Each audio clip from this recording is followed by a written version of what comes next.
Greetings, everybody.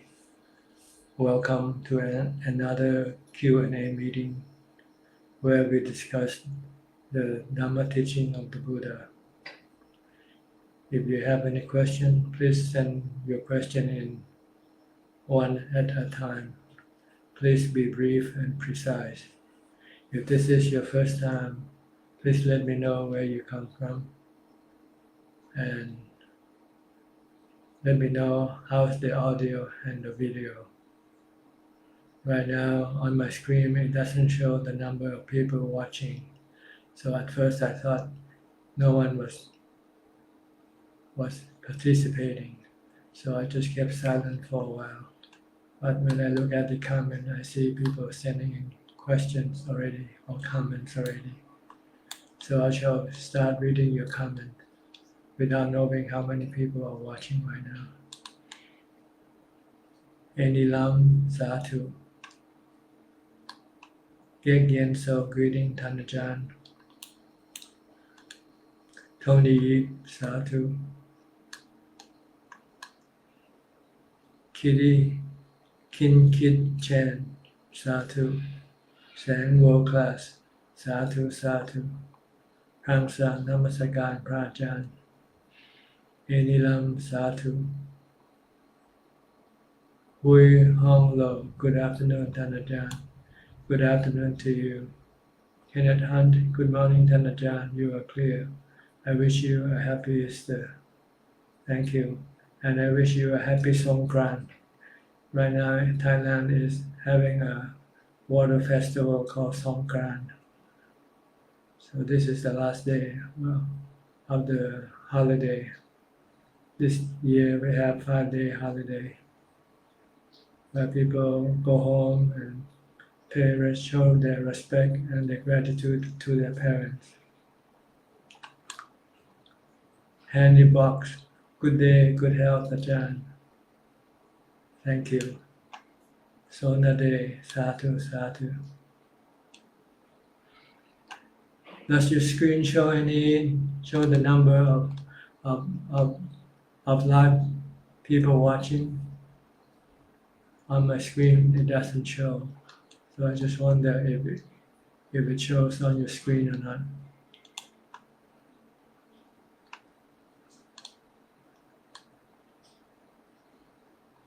Sona Day Satu. EOSC Satu Anumodana. Tan Ajahn, my respect to you. Video clear, thank you. Nannapat Kamsuwam Namasakan. With my respect to Tan Ajahn, greetings from Ubon Ratchathani. Sound and video are clear, thank you. Ready Gelin, Swadika. Sheikh Ling Tan, Happy Songkran, dear Tan Ajahn. Thank you. Adeline Chin, good afternoon, Tan Ajahn. Bharataya Asagun, currently there are 30 watching. Thank you. So it's only on my screen that it doesn't show the number of people watching, but that's okay. Just wonder.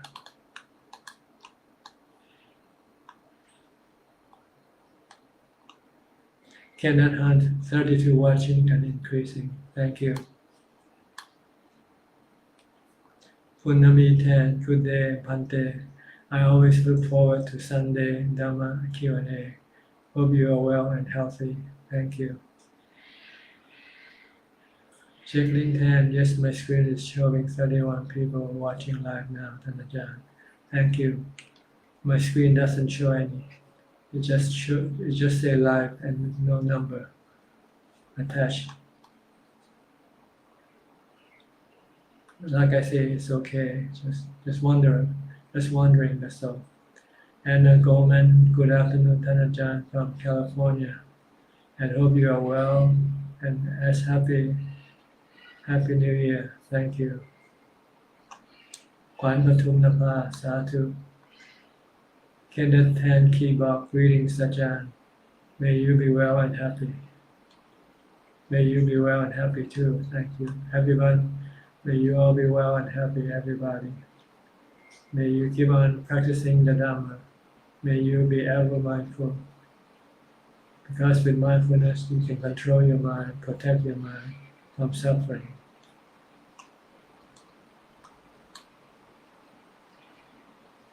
ขวัญปทุมนภาสาธุ Xiao Shan, Ajahn, I am reading that a girl reborn as an egg in previous life is cooking egg, is breaking precept, then it depends on the type of eggs. If the egg has no life in it, then it's not breaking the precept. But if the egg has life, that means it has that a chicken is gonna be hatched from this egg. Then yeah, you're breaking the first precept. So you have to be sure first what kind of egg you get. Saying greetings, Ajahn, and everyone. Greetings to you.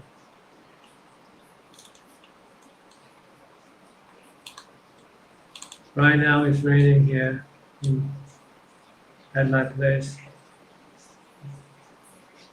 Not heavy rain, but just the casual light rain. It's been raining since about 2 hours early on. So it's gonna be a cool day here. Normally it gets very hot during this time of the year. But this year somehow we have rain and cool temperature. Michael saw Satu.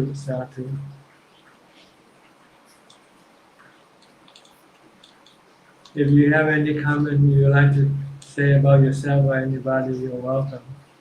If you have no question. Tony Yip, dear Ajahn, good afternoon. I have a question. A person often did dana to Sangha community, but he or she died in the way commit suicide. Is it their karma? It passed away in this way, but they will reborn in the lower realm, even they have done a lot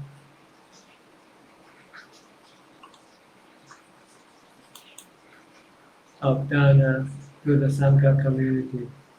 How about the dana they have done if they have already reborn in the lower realm? Hope Ajahn help to reply my question. Thank you. It depends on the good and bad karma the person has performed before he died. If his good karma outweighs the bad karma, then he will be reborn in a good realm of existence. If his bad karma is more than his good karma, then he will be reborn in the lower realm of existence. Normally, killing oneself is considered to be a very strong or heavy bad karma, which might outweigh all the good karma that you have done before. So the person might have to be reborn in the lower realm of existence. But all the good karma that the person have done doesn't disappear. It still remains in the mind and wait for the time when it has the more strength than the bad karma to take effect. So good or bad karma doesn't disappear unless when they have mature and show their effect. Once the effect of their good or bad karma has taken effect, then that good or bad karma will be vanish, will disappear. So don't worry about what's gonna happen. Just worry about now.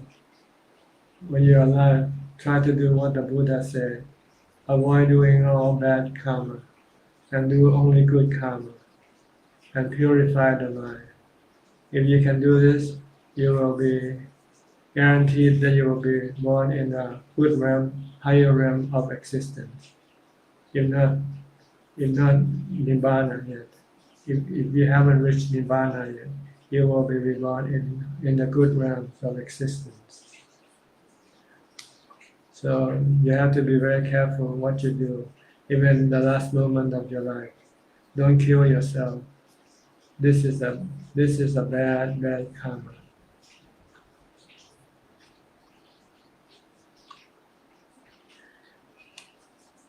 Punamiten Pante. If we love someone but unable to be with him, will we have future in next life? Thanks. We don't know what's going to happen in the next life, who you're going to meet. So it's not something you have to worry about. You should think that to love someone is bad for the mind because it can cause dukkha for the mind. So it's better not to love someone. It's okay to have metta, loving kindness, but not love with attachment. Love without attachment. Sayat, Olivier, bonjour, Tanajan. Bonjour to you from Paris. I hope you're well. Alvin Lee, greetings, Tanajan. Thanks very much for your profound Dhamma teaching. Sadhu, sadhu. You're welcome. Yani Nguyen, sadhu. Punamitan. Does it mean that suicide will always lead to sufferings and usually to the lower range? Yes, usually.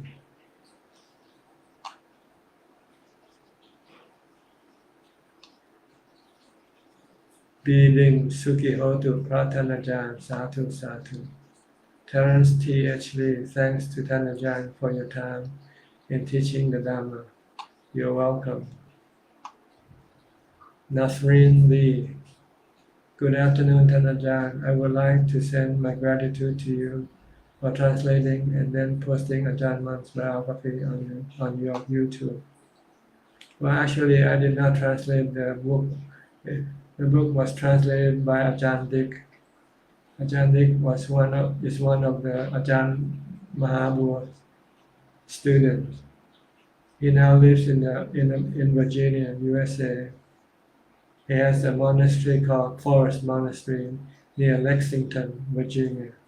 You can look up and see his biography and also about his monastery near Lexington, Virginia, called Forest Monastery. Ajahn Dick, Sila Ratano.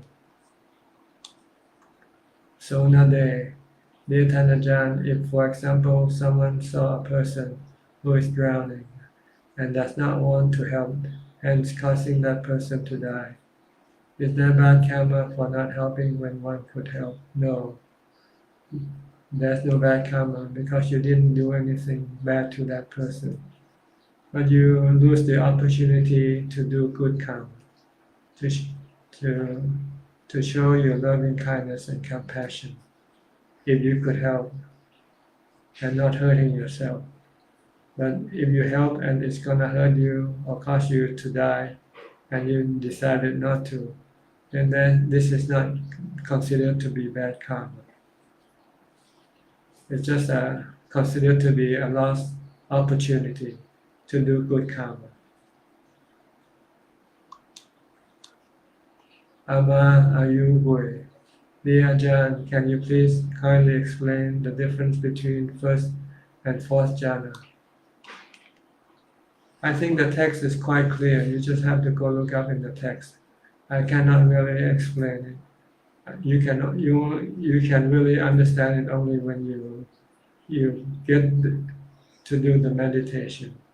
So try to develop mindfulness and meditate.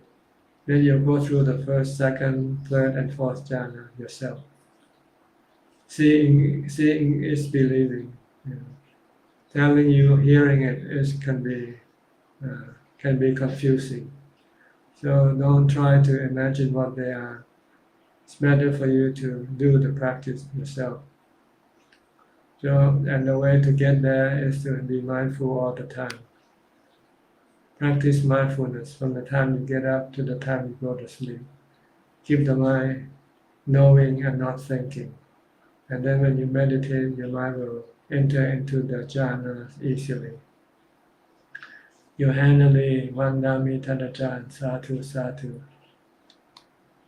Adeline Chin Tanajan, lately I'm getting annoyed more and more with things. I know it's hard to not have expectation. I'm really trying. That's because you don't have enough ubeka or equanimity. So you need to practice more mindfulness and meditation to get more equanimity. Then you will expect less and you will become less annoyed. Constantly reciting Buddha and not saying or talking much. Afraid if I do, I might get angry or upset. Is that correct? Others think I'm cold and ignoring them, but I am trying to calm my mind. Just ignore what other people think. Try to concentrate on what you think. Try to watch what you think. And the best way is to stop thinking. Because your thinking is the one that is causing you annoyance, not things around you. Because when you think, you have defilement, and your defilement wants to have things this way or that way. So try stop thinking, try practice mindfulness, try to meditate until you get to equanimity. Then your mind can become relaxed and not expecting anything. And then you will not be annoyed with things around you. Nabiti Namasagan Ajahn from Medan, Indonesia. Thank you. Ama Ayuboy, dear Ajahn, is it possible to attain the level of Sotapanna without having any jhana? Thanks, Ajahn. I cannot really say yes or no here. To achieve Sotapanna, you have to have the ability to let go of the first three fetters. And in order to be able to let go, you have to have strong equanimity. So I wouldn't want to say no, you cannot if you have no jhana. But but without jhana, you'll find it difficult to let go of the three fetters. So if you can let go of your three fetters, then you can become a Sotapanna. It doesn't say you need to have jhana, but from practical experience, the Buddha says get to jhana first before you go to wisdom. Chayanit Yamada, good morning, Ajahn. Good morning to you. Kwang Getmani Satu. Nabiti, Nori Jeep Ashley Satu. Sayak Olivia. Some teachers say we should focus our attention on the edge of the nostrils. Other teachers say we should focus our attention on the abdomen. I find it easier to focus my attention on the breath as a whole. Can I practice like this? If you can stop your mind from thinking and calm your mind with this method, then it's okay. Look at the result of your practice. If you use this type of method and it can calm your mind, stop your mind from thinking, and bring peace and calm and equanimity to the mind, then you can use it. But if it doesn't, then maybe it might not be good for you. What is the purpose of focusing attention only on one part of our anatomy? To stop the mind from working, from thinking, from moving. You want to still the mind, so you have to force the mind to be fixed with something, fixed with the breath at the tip of the nose, for instance, or fixed with a mantra such as Bhutto Bhutto. Then the mind will eventually stop thinking and have jhana and equanimity. Ui po Pua. Good afternoon, Ajahn. Greeting from Malaysia. Our gratitude to Ajahn for the guidance. Sadhu, sadhu. Thank you. You're welcome. Kwang Ket Mani. Namaskaran, Ajahn. Ramsa. One question, please. Do the Noble Truth, the Four Noble Truths, is the same meaning of Sonyata, empty? No. Emptiness means with emptiness. Like when you enter into jhana, then you have emptiness, the mind becomes empty of all mental activities. Noble truth dealing with the truth of suffering, the cause of suffering, the path to the eradication of suffering, and the end of suffering. They are not the same as sunyata or emptiness. Hemlata, Rajan, what is the purpose of spiritual practice? Spiritual practice is to bring spiritual happiness to the mind. We have two types of happiness, one called physical happiness, and the other we call spiritual or mental happiness. Physical happiness can turn into suffering because of its temporary nature, anicca. Spiritual happiness that doesn't turn into spiritual suffering because spiritual happiness is permanent. Once you know how to build it, to create it, you can keep it, you can maintain it. So our body sooner or later will die, and then we will have a lot of physical suffering. But if we have spiritual happiness, the happiness will not disappear at the time of death or after death. It will linger and remain in the mind forever. Punamiten, Bante, I have a question. In Singapore, quite many companies do have Thai Buddha statues in their office. Are they Theravada or Mahayana? I'm not sure, I'm not there. You have to go and check it out yourself, whether they are Mahayana or Theravada. I think it's just different in the appearance of the statue, I guess. What you call the artistic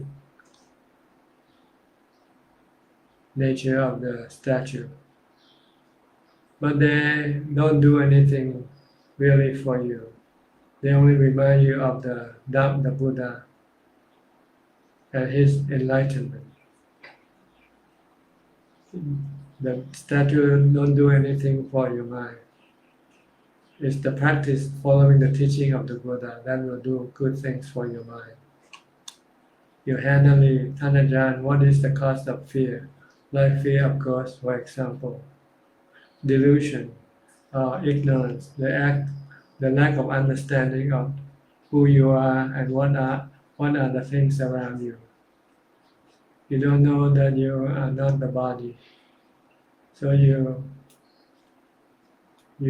cling to the body as yourself, and you don't want the body to die.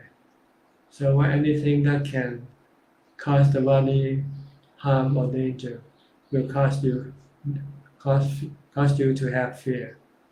But once you know that the body is not you, then there will be no fear, regardless of whatever will happen to the body. Because you know that you are not the body. You are the mind, or you come from the mind, created by the mind. Actually, there's no you. You is just a creation by the mind itself, a figment of the mind's imagination.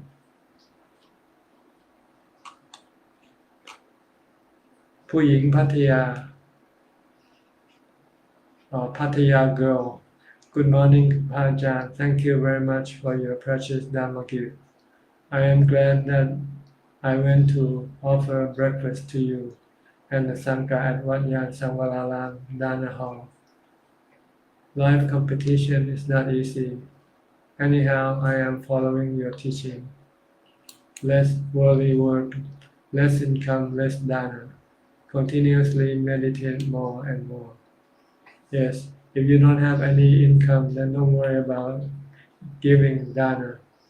You can still practice sila and you can practice meditation, which is more important than giving dana and give you better result, more happiness than you can get from giving dana. So if you don't have any income or any money to give dana, then don't worry. Just concentrate on keeping the precepts and meditation. Tre poi ian satu satu. Punamitan. Pante, when one is very ill, those evils tend to approach, especially at night. The evil will compress and suffocate the body. The evils are the bad karmas that you have done in the past. So try to stop doing bad karma and do only good karma. So that when you are very sick, you will not be attacked by your bad karma. You will be protected by your good karma. Nasrin Lee, what are your thoughts on those who claim they are mediums and can channel beings who are dead through them? Is this possible or delusion?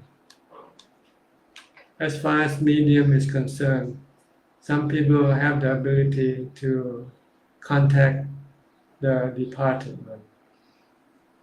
Like the Buddha, he could contact his dead mother, who happened to be living in heaven, and he could teach her the Dhamma. This is possible. But as far as doing something for you, I don't think they can do anything for you. And usually you don't even know if these mediums are real or not, because I think lots of them are fake. So you can be deceived by them. If you have to pay them money, then you better not believe in them. But if they don't ask for any rewards for doing what they do, then it's okay. But if they ask for some return, like money, then you have to be skeptical of their intention and of their ability. Because if real people who really have psychic power usually will not ask anything in return. They only want to help you. Anura Gamalat. Good afternoon, Ajahn. Very happy to see you. I am so grateful to your teaching and meditation guidance. Sadhu, sadhu. It must be 4 or 5 o'clock in the afternoon for you now. So you're not sleepy. And today is Sunday, so it's your day off. Very good to see you at this time. Adeline Chin, thank you, Ajahn. Terence T.H. Lee, hi, Ajahn, for sharing of merits with the departed ones. Is it effective to share merits with people whom we do not know at all? For example, can we share merits with people who die in a war? Thanks. Yes, you can share merits with everyone who departed, not knowing who they are. Tony, dear Ajahn, if a person before passed away, he or she already informed that after he or she passed away, please use he or she will to do dana to Sangha community. My question is, he or she still can receive the merit what they have informed before? Thank you, Ajahn. No, because they don't know whether their possession have been given away properly. So the only way to have merit is to do it when you're still alive. Once you die and you leave it in the will for somebody to die, you will not know whether it is being done or not. So there will be no merit after death, after you die. If you want to make merit from Dharma, you have to do it while you're still alive. Limho, Sadhu, Sadhu. Eli Hassan, good day, Ajahn. Thank you for teaching us again this Sunday, Sadhu. You're welcome.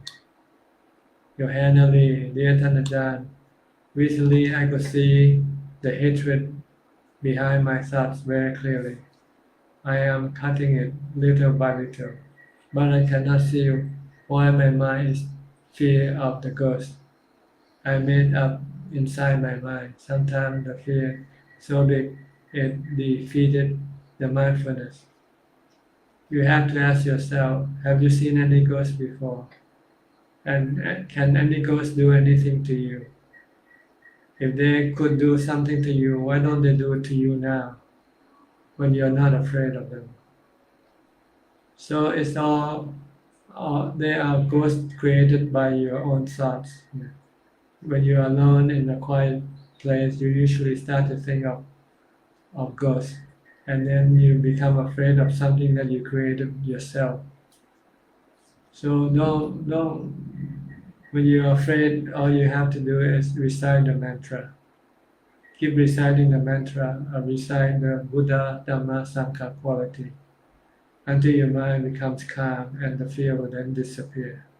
Then you realize that the ghost and the fear of ghosts come from your mind itself, not from anywhere else.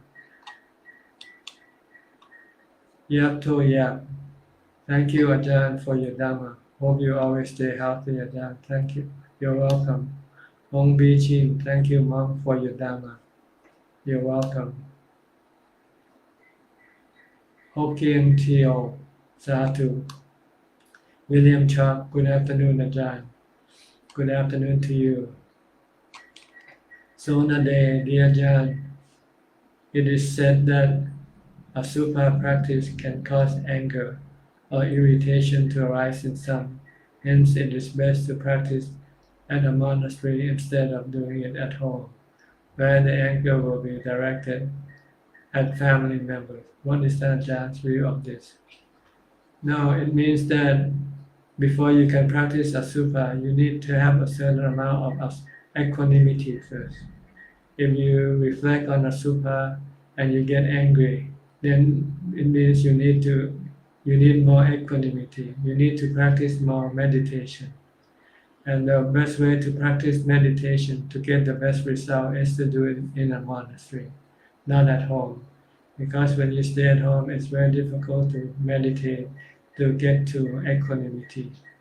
So it's better to go meditate in a monastery.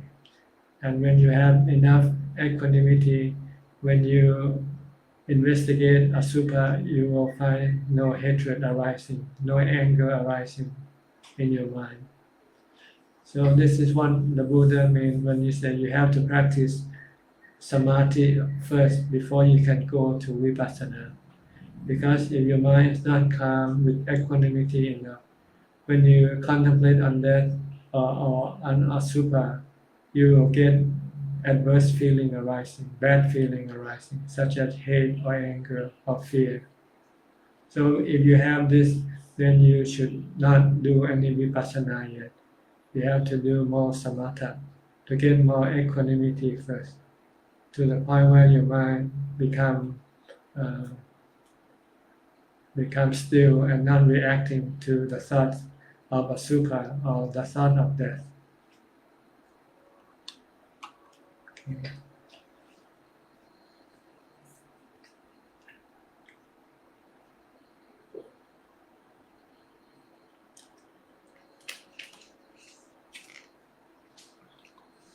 Sayak Olivia, Ajahn, most of the time I finish my meditation feeling euphoric, happy with a big smile. What does that mean? It means your mind has become calm and content. Contentment brings you happiness. And contentment comes from having equanimity. Equanimity comes from calming the mind to become still. When the mind becomes still, it becomes calm, peaceful, and happy. This is the real happiness. The Buddha said this is the type of happiness that is much more stronger, better than any other type of happiness. Calling soon, Satu to Ajahn. Thank you. Chua Seng Boon. Good afternoon, Tan Ajahn. Satu Anumodam Dani. Lim Ho. Good afternoon, Tan Ajahn. What we had learned from our late beloved teacher taught us the Buddha words by take it easy, make it simple, and stay with the one who knows. Bhutto, Bhutto, Bhutto. Knowing, knowing. As we taught to practice everything, every moment while we awake in the morning till before bedtime. And also when we chant before sit, meditate, also by take it easy. What do Tan Ajahn comment? Is this way before we do any meditate, we all need to do dana, panchasila, and then meditate. It's much easier when we sit in and also calming down faster, isn't it? All depends upon individual. Please allow me to take this opportunity to express and share what we had learned. Thank you very much. Well, dana is for someone who have money and who are attached to money and possession. Money and the possession that they don't need to have. So it's better for them to relinquish them, because then the mind will then not be encumbered with the thoughts of looking after the possession and money, or greed for money.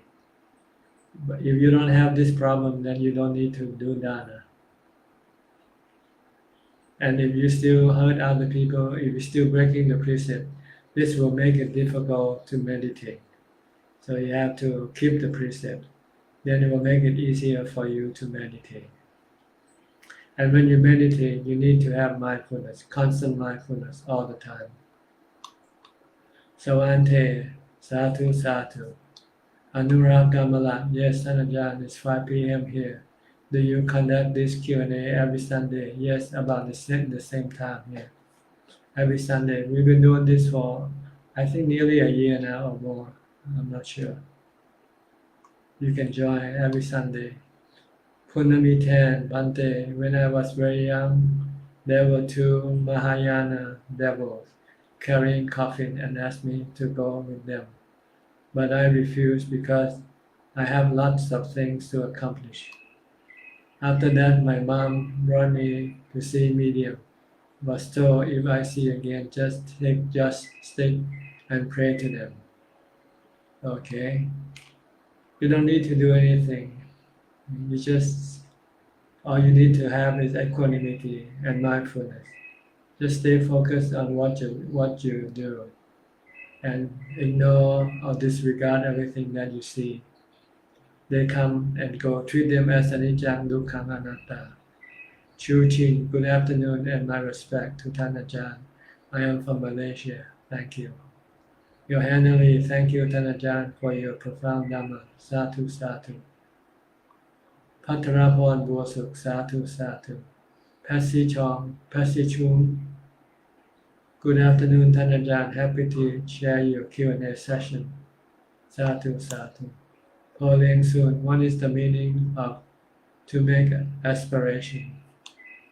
To make aspiration is to have a goal in life, what you want to do. Like you want to be a rich person, you want to be a prime minister, or you want to be an arahant. These are aspirations. You need to have aspiration first, then you will know what you have to do next. If you want to be rich, then you have to go work and make a lot of money.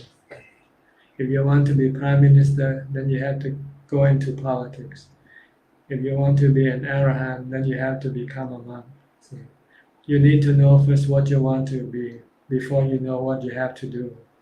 So aspiration is very important in Buddhism.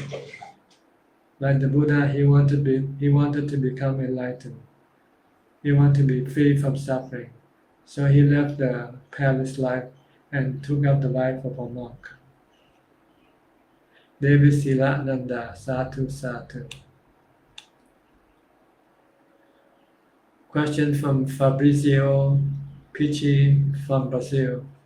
I live in a country where most of people are not interested in Dhamma, so it can be a solitary path to learn the Dhamma.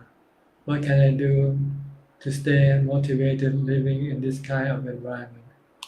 You can join the online session like this one. Here we have twice a week, one on Sunday afternoon and another on Zoom meeting Tuesday night at 8 p.m. Thailand time. You can join other groups or you can just study Dhamma through the internet. You don't need to have people around you.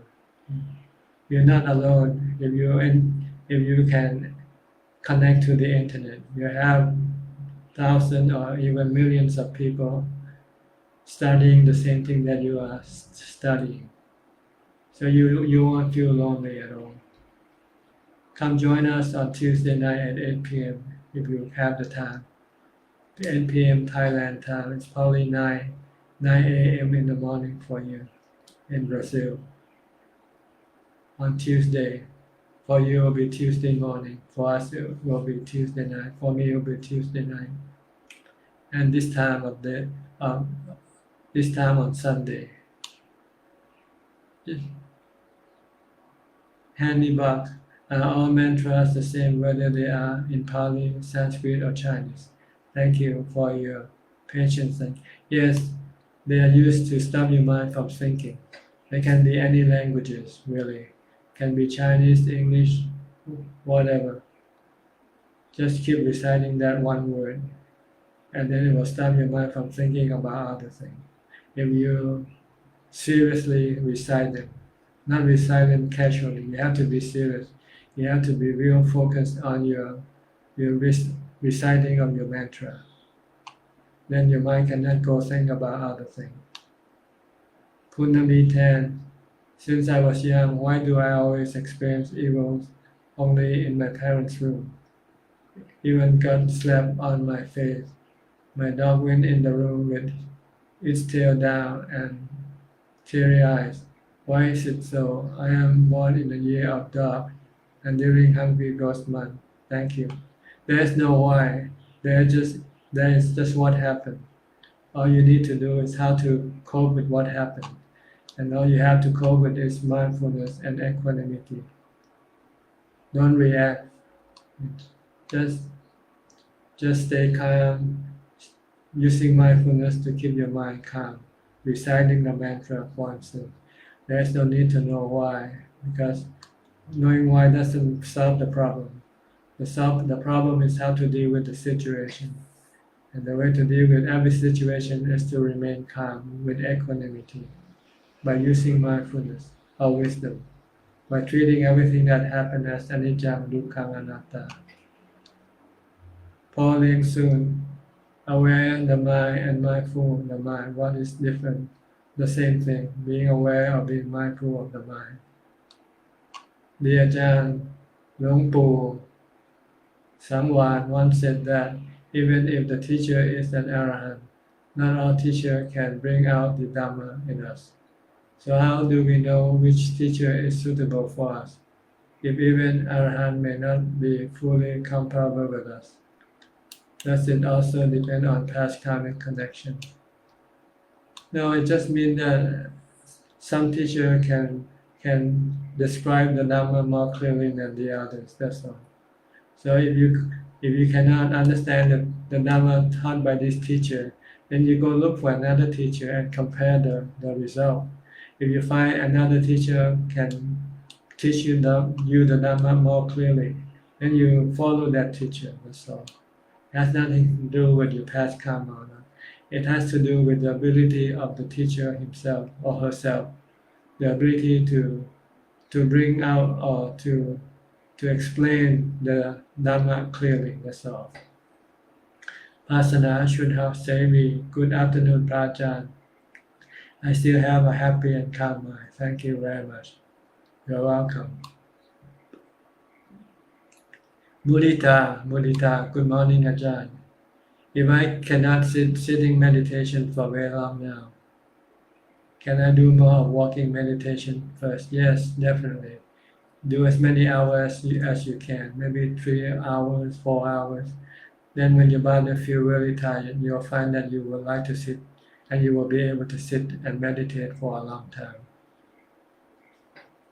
Yes, sometimes you need to tire your body first before you can sit and meditate. Because when your body is still active, still strong, it doesn't want to be still. So you need to make the body tired by doing lots of walking meditation. Some teachers teach the student to walk for 5 hours, 6 hours before let them sit and meditate. Ong Eng, Sadhu Sadhu. William Chuck, Ajahn, can lay people achieve Anagami in one's lifetime? Everybody can achieve even the Arahant, not just the Anagami. It's just the ability to develop the Noble Eightfold Path to the fullest or not. If you can develop the Noble Eightfold Path to the fullest, then you can become an Arahant, regardless of whether you are a lay person or you are a monk. Being a lay person or monk doesn't determine whether you will become enlightened or not. It's your ability to establish or develop the Noble Eightfold Path to the fullest. Eddie again, thank you very much, Ajahn. Sadhu, Sadhu. Pauline Soon, what is meaning of emptiness? Emptiness means nothing. When you have nothing, then you have emptiness. If you have something, then you don't have emptiness.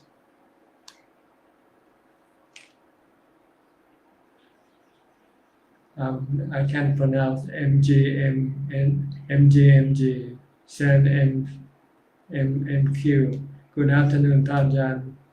Most Venerable Sadhu, Sadhu Ajahn. Good afternoon to you. Dewey Han, hello Ajahn, very good to see you. Well, my question today is, if this story makes sense, a Buddhist monk got vision that he had been certified by a past Buddha, that he would be Buddha after Devadatta.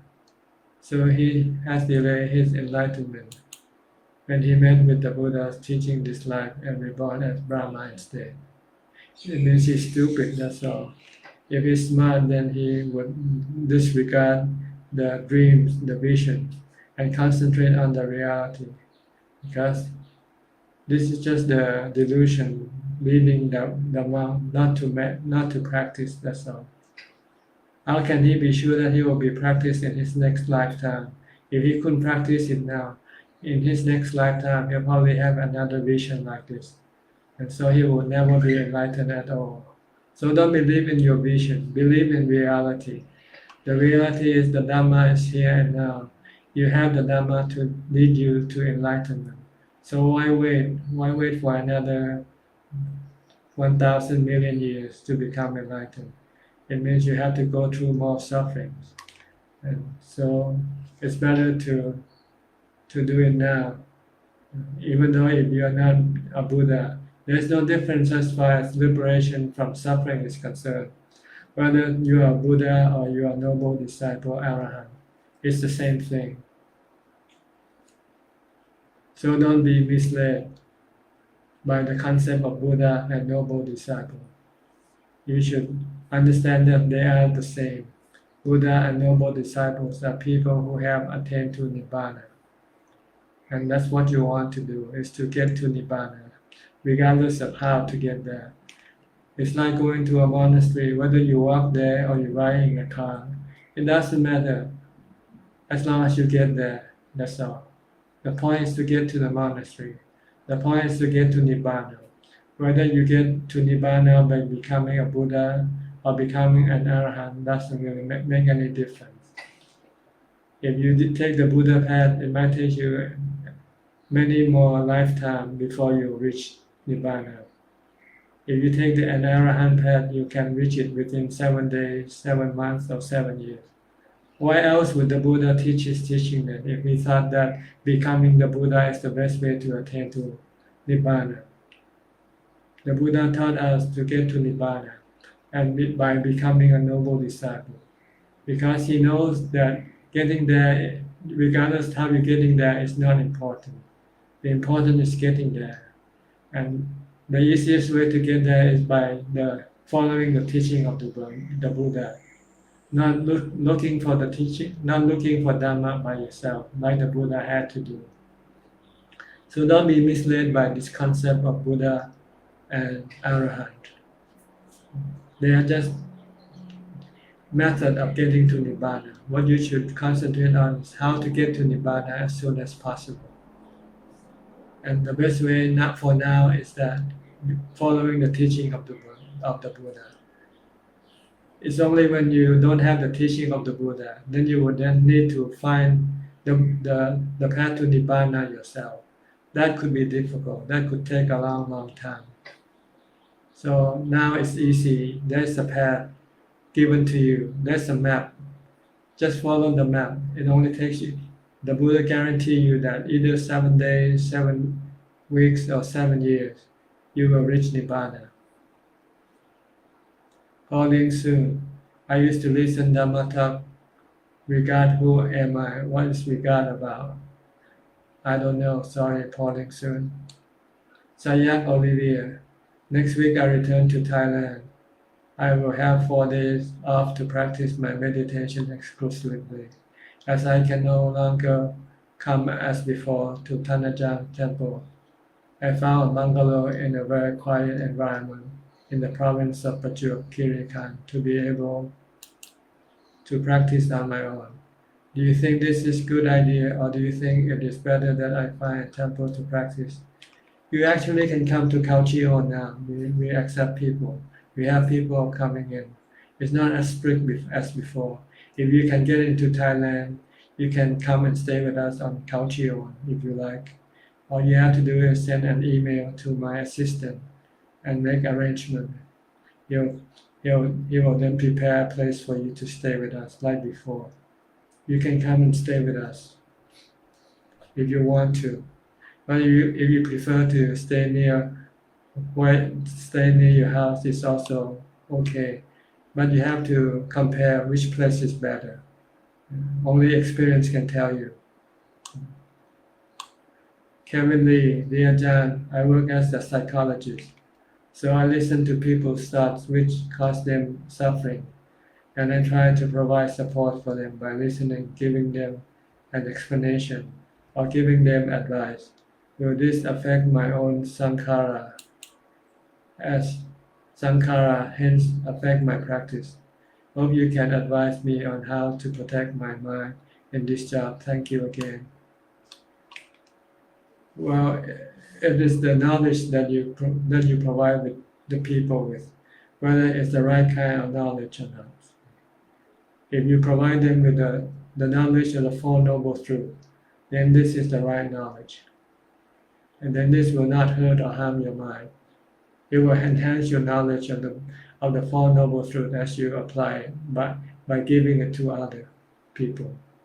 So if you can explain to people that the problem arising from their expectation, from their desire, from their cravings, from their greed, from their want, if you can explain this to them and ask them to stop expecting or wanting something, then you are teaching yourself also.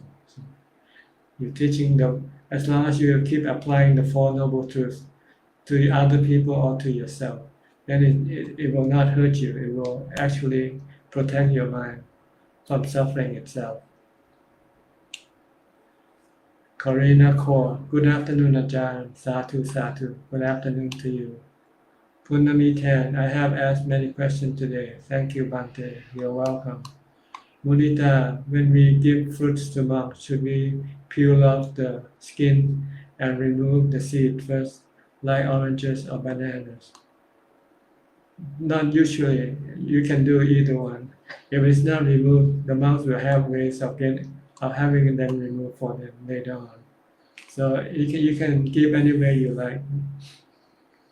Don't worry about how to give this fruit. You can give them any way you like, any way you prefer.